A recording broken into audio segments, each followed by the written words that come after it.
Blessed is everyone that feareth the Lord, that walketh in his way. For thou shalt eat the labor of thy hands. Happy shalt thou be, and it shall be well with thee. Thy wife shall be as a fruitful vine by the side of thine house, thy children like olive plants around about thy table. Behold, that thus shall the man be blessed that feareth the Lord. The Lord has blessed thee out of Zion, and thou shalt see the good of Jerusalem all the days of thy life.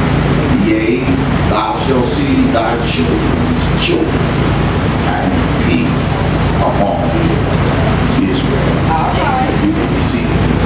Praise the Lord. All right. I want to talk this morning, if you will, just for a few moments from this subject.